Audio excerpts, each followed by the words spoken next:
Kamusta mga kaagimat? Welcome back sa aming YouTube channel na mga babaylan unom.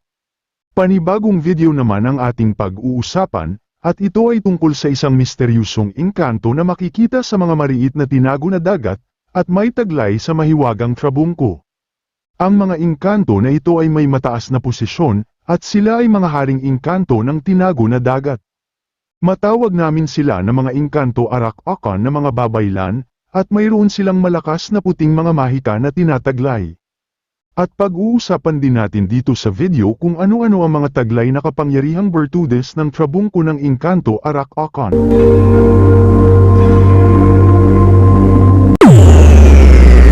Agima, 13 years, Babaylan, 1.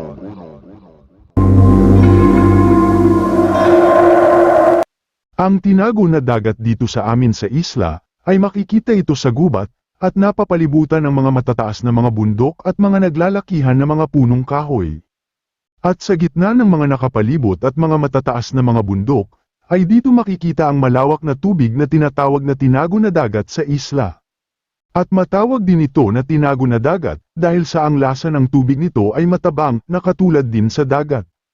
Mayroong tinago na dagat na nagkukulay green, dahil sa mayayabong na mga lumot or moss na nakatubo sa misteryosong tinago na dagat. Ang mga engkanto na Arak-Akan ay katulad din sa tao, ang kanilang anyo or hitsura. At mayroon silang mga baston na dala, at sa ulo ng mga ito ay mayroong kumikinang na korona, at sumisimbolo ito sa isang engkanto na Arak-Akan na may mataas na posisyon.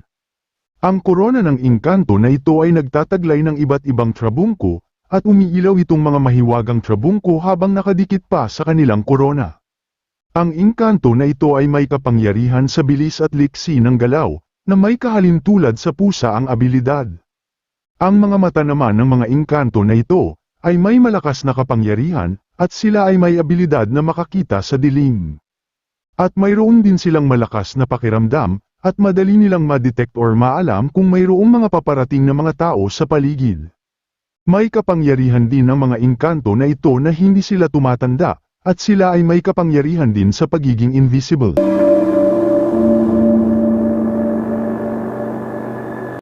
Pero paano nga ba ito makukuha, ang agimat trabungko sa mga engkanto Arak-Akan?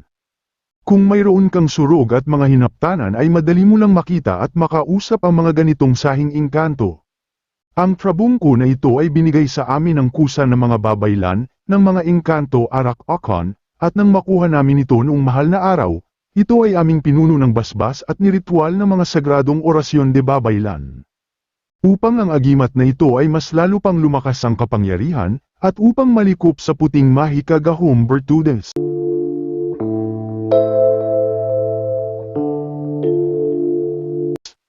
Tungkol naman sa kapangyarihan ng trabungko engkanto Arak-Akan, ay malakas ito sa pampaswerte, lalo na sa pampaswerte sa pangingisda, swerte sa hanap buhay sa karagatan. Pero paano ba mapapagana ang kapangyarihan ng trabungko? Ang trabungko ay ilagay ito sa loob ng tela or couch, na mayroong kulay pula, at dalhin kapag pumanaw papuntang laot. Pero bago umalis ang bangka o mga sasakyang pangdagat, ay mainam na gawin para mas lalo pang lumakas ang kapangyarihan nito sa pampaswerte, sa pangdagat, or sa pangingisda, ay pausukan muna ng insenso or kamangyan, pausukan ng katawan ng bangka, or sasakyang pangdagat, sa labas at sa loob nito mga kaagimat, bago pumunta sa laot. At kapag matapos na sakali ang pagpausok ng bangka or sasakyang pangdagat, ang gagawin ay kumuha muna ng isang pisong barya at ihagis sa dagat. Bilang simbolo ito ng pasanag, or halad sa mga nakagabay sa ganitong agimat sangkap, at bilang katuparan din sa bawat hiling. Ang trabungko na ito ay may malakas na kapangyarihan sa protection, at depensa sa katawan, at nagtataglay din ito ng tagabulag sa mga masamang elemento at sa mga masamang tangka ng tao. May kapangyarihan din ito sa pampalikaw, o pampaliwas, pampalihis ng bala ng baril, at kusa lang ito na gumagana ang kanyang kapangyarihang taglay kapag oras na may hindi inaasahang mga pangyayari. May kapangyarihan din ng trabungko para sa malakas na panghalina at pang-akit, at nagpapalakas ng alindog at karisma. At sobrang dami pa nitong mga mahika gahom bertudes na tinataglay, tungkol naman sa pampalakas ng kapangyarihan ng agimat na ito, ay maaaring pahidin lang ng Divine Oil Aura Babaylan, sa araw lang ng Martes or Biyernes mga kaagimat, para mas lalo pang lumakas ang kanyang taglay na kapangyarihan, ang sangkap agimat na ito ay wala ding bawal, at kahit saan ito ay pwede na madala.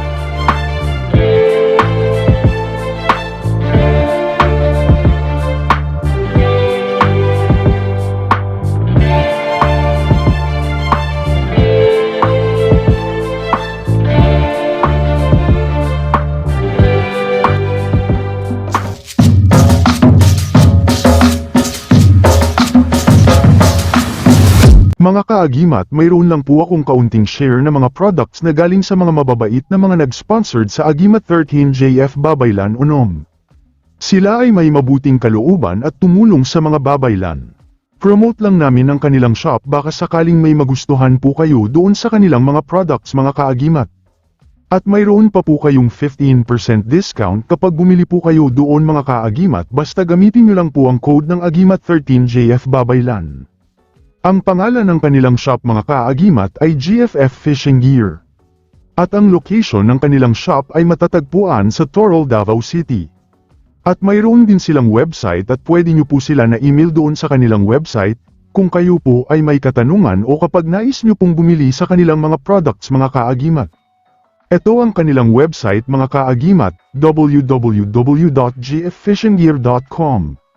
At sila po ay authorized dealer ng Mercury Marine. Ang mga products naman nila mga kaagimat ay mga fishing gear, boats, fiberglass boats, boat accessories, outboard engines, and parts. Mayroon din po sila na Facebook page at follow nyo din po sila mga kaagimat, at pwede nyo din po sila i-message sa kanilang Facebook page.